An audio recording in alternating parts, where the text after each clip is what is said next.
Hello student, आज हम exercise 7.2 का क्वेश्चन नंबर 7 को फाइंड आउट करेंगे। Find the coordinates of a points A के कोऑर्डिनेट हमें फाइंड आउट करने हैं। Where A B is the diameter of a circle, मतलब जो ए बी डिस्टेंस, जो ए बी लाइन दे रखी है ना, वो डायमीटर के, वो सर्कल का क्या है, डायमीटर है। ठीक है। हु सेंटर इज़ द, और सेंटर क्या दे रखा है, 2 और -3, एंड बी के पॉइंट आपको गिवन दिए हुए हैं। ठीक है। एक तो आपको ये पॉइंट बीच वाले गिवन दिए हुए हैं, मतलब सेंटर के पॉइंट, और एक बी के पॉइंट फाइंड आउट आपको गिवन दिए हुए हैं। ठीक है। ए के आपको फाइंड आउट करने हैं। ठीक है। तो यहाँ पे हमें सिंपल, हमें दो चीज़ें दी हुई हैं और थर्ड आपको फाइंड आउट करनी है। तो यहाँ पे भी अब क्या लगाएंगे, आप देखो ये डायमीटर दे रखा है, तो यहाँ पे ये बिल्कुल मिड में है, तो यहाँ पे भी हम क्या लगा सकते हैं, मिड पॉइंट थ्योरम लगा सकते हैं। तो मिड पॉइंट थ्योरम हमारी क्या होती है, जो हमारी मिड पॉइंट फॉर्मूला है, मिड पॉइंट फॉर्मूला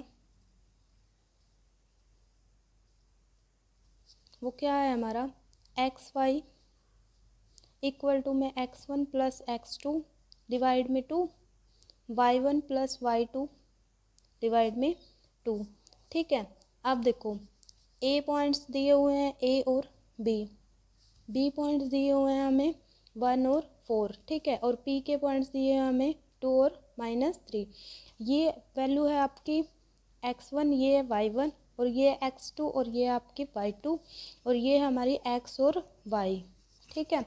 अब ये वैल्यू उठा के आप यहाँ पे पुट करो। x की वैल्यू हमें कितनी दे रखी है, 2, y की वैल्यू कितनी दे रखी है हमें, -3। ठीक है। इक्वल टू x1 दिया हुआ है हमें a प्लस x2 दिया हुआ है हमें 1 डिवाइड में 2, y1 वैल्यू दी हुई है हमें b, और y2 वैल्यू दी हुई है हमें 4 डिवाइड में 2। ठीक है। अब देखो फर्स्ट वैल्यू हमारी किसकी होती है, x की होती है। कंपैरिजन हम कर सकते हैं, इक्वालिटी में लिख सकते हैं a प्लस 1 डिवाइड में 2 इक्वल टू में 2 हो जाएगा। अब 2 यहाँ पे डिवाइड में दे रखा है, दूसरे साइड में लेके जाएंगे तो मल्टीप्लिकेशन में 2 into 2 4, a plus 1 equal to में 4। अब यहाँ पे देखो ये प्लस में दूसरी साइड में जाएगा तो माइनस में, a इक्वल टू में क्या हो जाएगा, 3। तो a की वैल्यू हमारे पास कितनी आ गई, 3। अब हम किसके, y की कंपैरिजन करेंगे, y वैल्यू को कंपैरिजन कर सकते हैं। b प्लस 4 डिवाइड में 2 इक्वल टू में -3। ठीक है। अब यहाँ पे डिवाइड में दूसरी साइड में जाके किस में हो जाएगा, मल्टीप्लिकेशन में।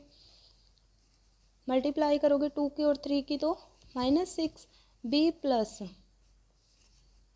-6, ये प्लस का है, दूसरी साइड लेके जाओगे तो माइनस का हो जाएगा, b इक्वल टू में -10। तो a की वैल्यू आ गई 3 और b की वैल्यू आ गई हमारे पास -10।